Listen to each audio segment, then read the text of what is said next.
here on the Delivering Happiness Bus at South by Southwest. We're talking to the creator of Silicon Prairie News and Big Omaha. They're a big event and a great news source.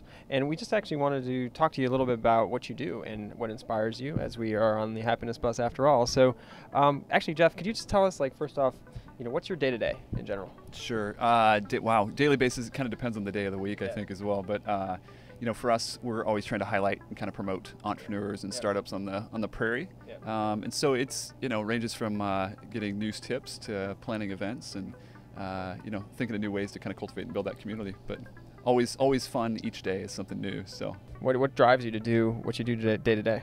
Yeah, I think for me, it's seeing people excited and just in the mode, in the zone. That there's others like them in the Midwest.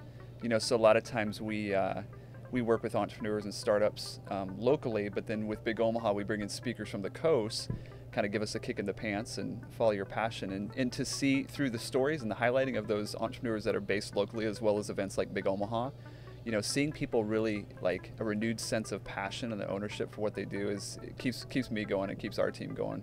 The type of people that inspire me are those that, going back to kind of that are in the mode, that are in the zone, that are so confident in what they're doing. It's not an ego thing. It's just they're really excited about what they're involved in, right? And they're just heads down passionate about that.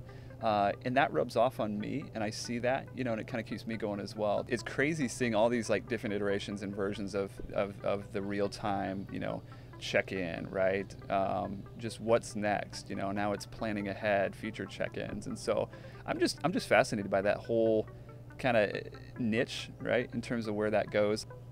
I think it's going to get crazier in a good way in terms of, and some of this is already out there.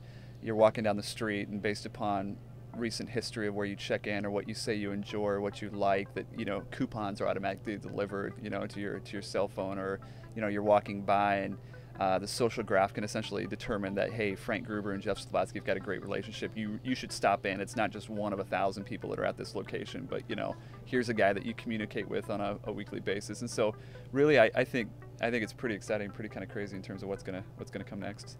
Can you share some of the maybe advice for entrepreneurs that you talk to that are looking to start up? Yeah, I think maybe a couple things that came to mind. Get a really good core team around you, and not only just your staff, but some mentors, some advisors.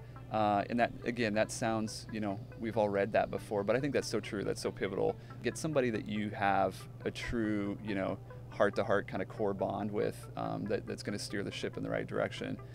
Pivoting's good, like innovation is good, but at your core, like as an entrepreneur, what you're trying to do, I think it's key to like stick true to that, right? Like, and don't just listen to all the comments that are out there. Hey, you should do this, you should do that, you should look at this. I mean, be aware of those, but also be kind of confident in what you're building and what you're doing as an entrepreneur. And like, if you think you're on the right track and that core team is with you as well, then I say, continue on the course.